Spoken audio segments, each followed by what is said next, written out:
नमस्कार, जय शिवराय. स्वागत आहे तुमचं पुन्हा एकदा आपल्या यूट्यूब चॅनलवरती. आजचा आहे डे 2 आपल्या स्पिती व्हॅली बाईक टूरचा. आणि आज आपण जाणार आहोत ते किन्नौर व्हॅलीकडे. किन्नौर गेट आहे तिकडे आपण जाणार आहोत आणि त्या रूटनेच आपण पुढे चितकुल साईडला जाणार आहोत.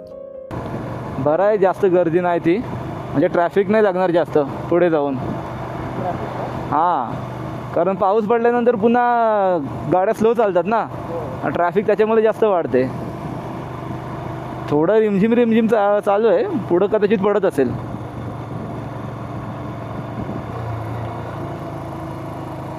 गाडी बंद पडली.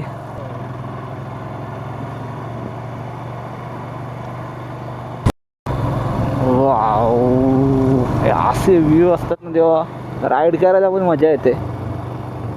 काय भन्नाट व्ह्यू आहेत. साईडला बघा पूर्ण असे उंच उंच झाड, त्याच्यामधून हा रस्ता.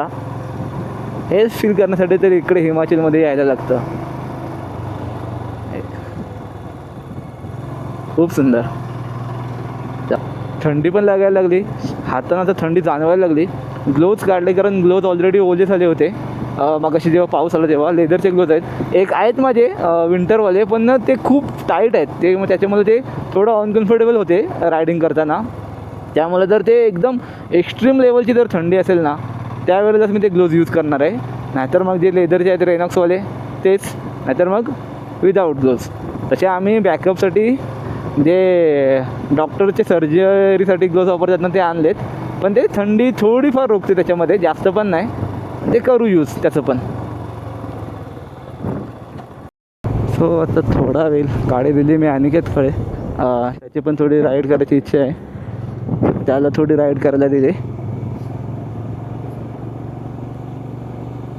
याच साईडने घ्या गाडी, जास्त सेंटरला टाकू नकोस, तिकडून गाड्या फास्ट येतात. आत्ता आम्ही पोचलो नारकंडा, आणि इथून आता पुढे जो आम्ही टर्न घेतला आहे तो जाऊ आम्ही रामपूरपर्यंत. कारण इथून रामपूर 60-66 किलोमीटर आहे. लंचसाठी आम्ही ब्रेक घेत नाहीत, आम्ही डायरेक्ट रामपूरलाच थांबू आणि तिथेच मग काय जेवण किंवा काय असेल ते बघू. आता जेवढं लवकर पुढे जाता येईल तेवढं लवकर पुढे जाऊ. ॲटलिस्ट आज आम्हाला सारण तरी काय पण करून जायचं आहे. सध्या आपण आता रामपूरवाल्या रूटला लागलेलो आहोत. वातावरण आता चांगलं झालं आहे, होप पुढे पण असंच असेल. आतापर्यंत तरी चांगलंच भेटलं आहे, पहिलं फक्त शिमलामधलं सोडलं तर. थोडे आता थांबलोत आणि आपण रामपूर अजूनपर्यंत इथून एक 35-40 किलोमीटर पुढे आहे. मधला एक स्पॉट आहे, इथे थांबलो आहे. थोडं काहीतरी खाऊन घेऊ, फ्रेश होऊ, कारण खूप उशीर झाला. सकाळी 8:30 वाजल्यापासून आपण बाईक राईड करतो आहे. रस्ते थोडे ट्रॅफिक वगैरे भेटले, पण आता रस्ते चांगले. तिकडे ऊन पडले कारण थोडे आपण खाली आलो म्हणून इकडे ऊन आहे, पण पुढचं काही सांगू शकत नाही पुढे नक्की कसं असेल ते.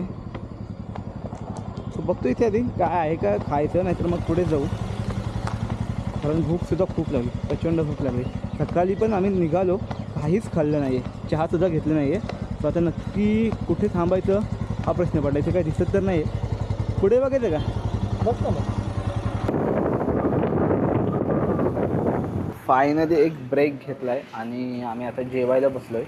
हे बघा जेवण वगैरे आलं आहे आमचं, कारण खूप उशीर झाला, खूप राईड केली. ॲक्च्युली 1:30 वाजला तरी आम्ही सकाळपासून काहीच खाल्लं नव्हतं. कुठेतरी थांबायचं होतं म्हणून आता रामपूरच्या 30 किलोमीटर आधी आम्ही थांबलोत आणि इथे आम्ही आता जेवण कंप्लीट करतो आहे. जेवायला आम्ही मागवलं आहे दाल मखनी आणि राजमा चावल विथ रोटी.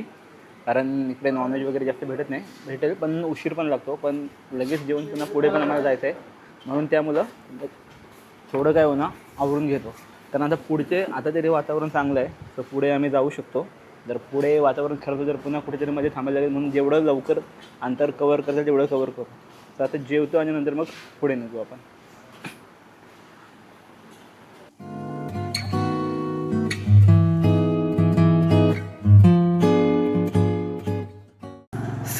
आमचं असं जेवण झालेलं आहे आणि आता जेवण आम्ही निघालो आहे पुढे. सारणपर्यंत जायचं आहे आम्हाला. बघू जेवढं अंतर कवर करू तेवढं. आता तरी वातावरण अजूनपर्यंत चांगलं आहे आणि राईड अजून मी अनिकेतकडेच गाडी दिली.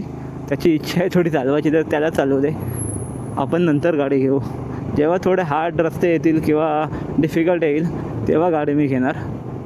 कारण सध्या तरी रोड सिम्पल आहेत, एवढं काही हार्ड नाही आहे, त्याच्यामुळं त्यालाच राईड करू तिथं. सो गाडी चालवत आपण नारकंडावरून खाली उतरलो आणि नारकंडावरून उतरताना पूर्ण उतरण होती. त्यामुळे ना सीन असा झाला होता की ब्रेक पाठीमागच्या अजिबात लागत नव्हते. अनिकेत गाडी चालत होता आणि ब्रेक अजिबात लागत नव्हते. त्यामुळं आम्ही थांबलो आणि एका ठिकाणी ब्रेक चेक केले तर ब्रेक पूर्ण जलून निघाले होते, म्हणजे काहीच नव्हतं ब्रेकमध्ये शिल्लक. तर बोला की पूर्ण असा जल चुका आहे ब्रेक, लगे काही नाही. सो त्यामुळे आम्ही ब्रेक चेंज केले. अनिकेतकडे गाडी होती त्याच्यामुळं तो ब्रेक दाबत होता खालचा, पण मी मोस्ट ऑफ पाठीमागचा ब्रेक नाही दाबत. आणि जेव्हा ही अशी सिच्युएशन येते ना, जेव्हा आपले ब्रेक काम नाही करत किंवा ब्रेक फेल होतात, तेव्हा एक चांगला ऑप्शन असतो. असं काही पॅनिक व्हायची गरज नाही. आता मी जी गाडी चालवतो ना, हे इंजिन ब्रेकिंगवर चालवतो आहे. म्हणजे इंजिन ब्रेकिंग जस्ट लाईक की जर आपण उतरणीवर आता आपलं स्पीड जास्त आहे ना, तर गेअर कमी करायचे आणि ज्या गेअरवर ना त्या गेअरच्या स्पीडवर गाडी चालवायची. म्हणजे सेकंडवर असेल तर 40च्या आतमध्ये, फर्स्टवर असेल तर 20पर्यंत. त्यामुळे तुमची गाडी पण कंट्रोल होते आणि तुमचं ब्रेकिंगवर पण कंट्रोल बसतं. तुम्हाला जास्त ब्रेक दाबायची पण गरज नाही लागत. त्यामुळे आता तरी मी तेच करतो आहे, इंजिन ब्रेकिंगच माझी चालू आहे. आता आलो आहे आपण, ऑलमोस्ट खाली उतरलो आहे. त्याच्यामुळे ठीक आहे, आता ब्रेक पॅड पण नवीन टाकलेत, त्याच्यामुळे इश्यू नाही येणार जास्त काही. बघू आता पुढे, कारण जेवढं उतरणीचा भाग आहे तेवढं उतरलो आहे. आता पूर्ण चढण आहे, चढणीवर जायचं आहे. हां, रायडिंगमध्ये ना या अशा गोष्टी खूप कॉमन आहेत. बाईकचं तुमचं काही ना काही प्रॉब्लेम निघणार, मशीन आहे शेवटी, तुम्हाला काहीतरी काम देणार, काहीतरी प्रॉब्लेम निघणार. कारण एवढी राईड करतो बोलल्यानंतर कुठला ना कुठला पार्ट खराब होणारच आहे, ऑब्वियसली आहे ते. तर त्यासाठी सुद्धा तयार राहायचं आहे. लेफ्ट साईडला दिसते ना नदी चालली आहे आणि ही नदी आहे सतलज नदी. आता ह्याच्या साईडनेच आपल्याला आता पुढे पुढे जायचं आहे, कारण रामपूर इथून ही नदी स्टार्ट होते आणि रामपूर अजूनपर्यंत 30 किलोमीटर थोडं पुढे आहे. म्हणजे आलोच आपण ऑलमोस्ट तिथेच. नदी बघा आणि नदीचा फ्लो बघा, त्या म्हणजे हे समजतं की कुठेतरी पाऊस जोरदार झाला आहे आणि त्याच्यामुळं पूर्ण फ्लो नदीला आले. बापरे. गाईज, बाजूने जी नदी वाहते ना, सतलज नदी, त्या नदीचा फ्लो एवढा भयंकर आहे ना, बापरे. आणि त्या बाजूने बघाल ना, पूर्ण दगडं बघा, अशी वरून पूर्ण दगडच खाली आली.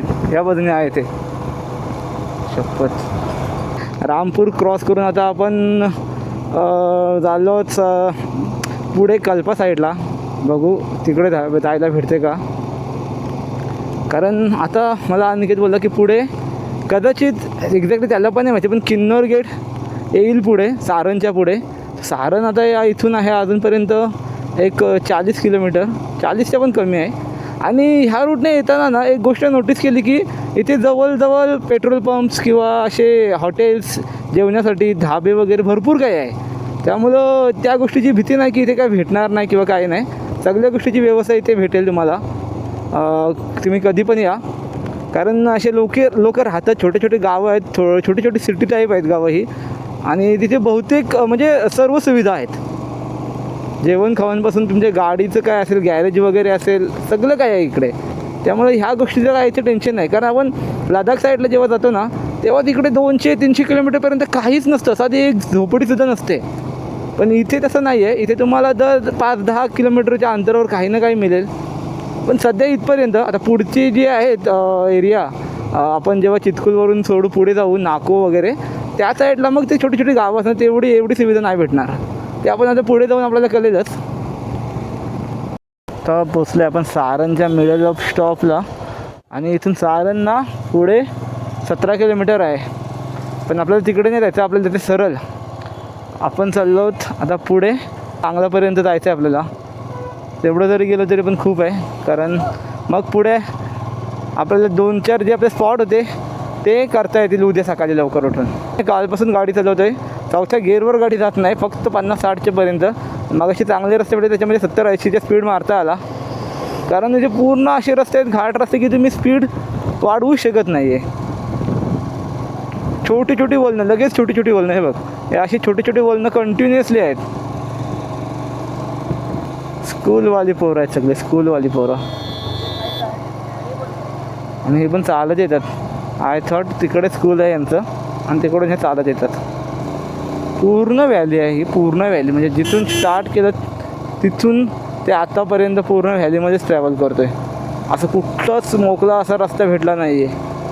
जर मग अशी प्लेन रस्ता भेटला जरी जिथे गाडी फास्ट चालवली ती पण व्हॅलीच होती, पण ते सरळ रस्ता होता थोडा. सो आता आपण थांबलो आहे. आता की पुढे एंट्री करू आणि त्याच्यासाठी सुरुवातीलाच इथे एंट्री करायला लागेल. हां, गाडीचा नंबर आता इथे एंट्री आपली झालेली आहे. 100 रुपीज. तर 100 रुपयाची ही बघा आपली एंट्री झाली गाडीची. आणि इथून पुढे आपल्याला आता सोडतील. इथे दिलेले आहे 2 व्हीलर्स 100 आणि 4 व्हीलर्स 300. SUV मी बघितली ती 300. सो असं इथे रेट आहेत आतमध्ये पुढे जाण्यासाठी. अच्छा हाँ, वो अभी वो जो किन्नौर में हुआ था लैंडस्लाइड वो निकाला पूरा? ठीक है, ओके। जगह दिया है ना जलने के लिए? ओके। वो पूरा गाड़ी भी गए थे ना उसके अंदर?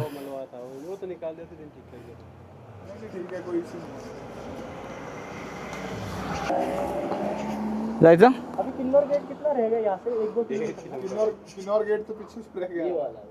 अच्छा, ये पत्थर वाला हाँ, यहाँ 1 किलोमीटर। ओके चलो थँक्यू. सो आता आपण आहोत अशा रूटवर जो खूप फेमस आहे. आपण लवकरच थोड्या वेळानंतर आपल्याला भेटेल तो किन्नौर गेट, जो की रिअल स्पिती व्हॅली स्टार्ट होते तिथून.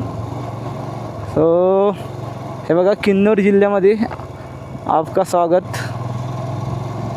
सो इथून किन्नौर स्टार्ट होतो आहे आणि आता आपल्याला बघायला भेटेल ते क्लिफ अँगल्स, म्हणजे जे डोंगराच्या आतून रस्ते खोदून काढलेत असे रस्ते आपल्याला बघायला भेटतील.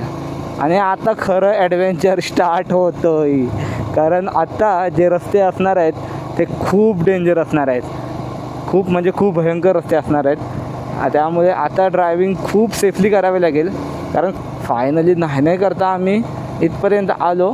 असं वाटलेलं की आज आम्हाला सिमलामध्ये थांबावं लागतं की काय, बट एक घेतलं रिस्की, म्हटलं चला बघूया जेवढ्यापर्यंत येतं तेवढ्यापर्यंत आपण जाऊ. बट पुढे आल्यानंतर समजलं की नाही पूर्ण चालू आहे, फक्त मॅपवर ते पूर्णपणे क्लोज दाखवते.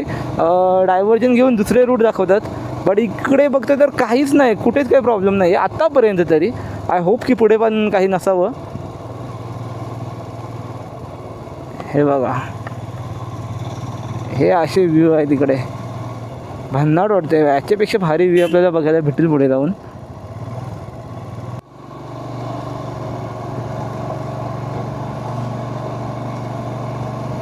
हो, हळूहळू ना रस्ते पण असे नॅरो होत चाललेत. हे बघा, त्याच्यामुळे इथे वरून लँडस्लाईड झाली. ते थांबणं खूप रिस्की असतं, पण रस्ताच नाही आहे, काय करणार.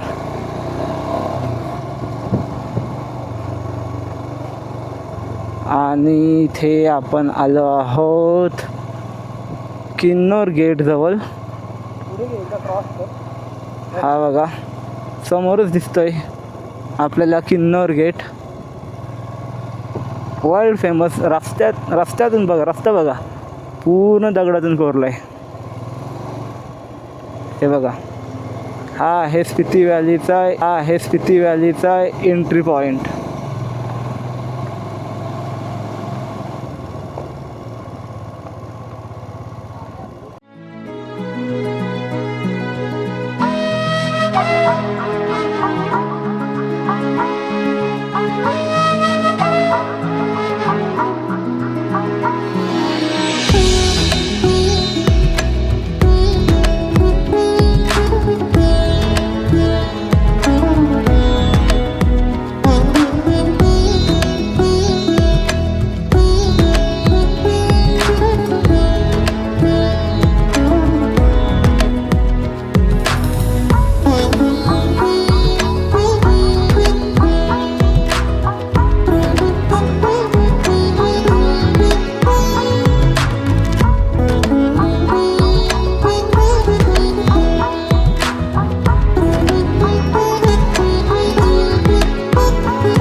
किन्नौर गेट जिथे आत्ता आजच स्पिती व्हॅली चालू होणार आहे. पुढे आता आपण जाणार आहोत कल्पा साईडला.